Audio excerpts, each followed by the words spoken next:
Urdu Islamic T V. بسم اللہ الرحمن الرحیم۔ السلام علیکم ورحمۃ اللہ وبرکاتہ۔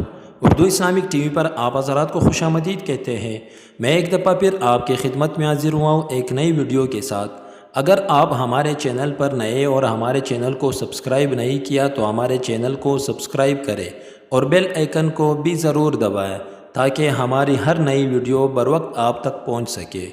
آج کا ہمارا ٹاپک ہے کہ مزی کے نکلنے سے وضو کا کیا حکم ہے، اور ساتھ میں اگر کپڑوں پر لگ جائے تو کپڑوں کا کیا حکم ہے۔ کسی نے سوال پوچھا ہے کہ اگر مزی نکل جائے تو کیا غسل واجب ہوتا ہے یا صرف وضو ٹوٹ جاتا ہے، اور اگر یہ کپڑوں پر لگ جائے تو کپڑوں کا کیا حکم ہے، کیا اس سے کپڑے نجس ہو جاتی ہے یا نہیں۔ مزی اس پانی کو کہا جاتا ہے کہ یہ شہوت کے ٹائم نکلتے ہیں۔ ایک تو وہ پانی ہے جو ڈسچارج ہونے کے بعد نکلتے ہیں، اس سے جو ہے غسل فرض ہو جاتا ہے۔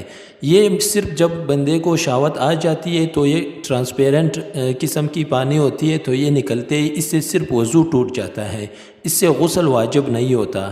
ہاں، اگر کپڑوں پر ایک قطرہ یا دو قطرے لگ جائے تو وہ پھر بھی معاف ہے۔ اگر یہ نجاست کپڑوں پر اتنا لگی کہ وہ مقدار ایک سکے تک پہنچ جاتا تھا، یعنی اتنے کپڑے پر یہ نجاست لگی جو بقدر ایک 5 روپے کے سکے کے برابر تھا، تو پھر یہ نجس ہے، اس کا دھونا لازمی ہے۔ اگر اس سے کم ہے، ایک قطرہ ہے یا دو قطرہ ہے، تو پھر وہ نجاست اتنی نجاست جو ہے وہ معاف ہوتا ہے، اور اس مزی نکلنے سے جو ہے غسل فرض نہیں ہوتا، اس مزی نکلنے سے جو ہے وہ وضو ٹوٹ جاتا ہے۔ اگر آپ کا وضو ہے تو یہ نکل گئے تو آپ کا وضو ٹوٹ گیا، پھر اگر آپ نماز پڑھ رہے ہو یا تلاوت کر رہے ہو تو اس کے لیے آپ کو نیا وضو کرنا پڑے گا۔ امید کرتے ہیں آپ حضرات کو ہماری ویڈیو پسند آئی ہوگی۔ مزید اس طرح ویڈیوز دیکھنے کے لیے ہمارے چینل کو سبسکرائب کریں۔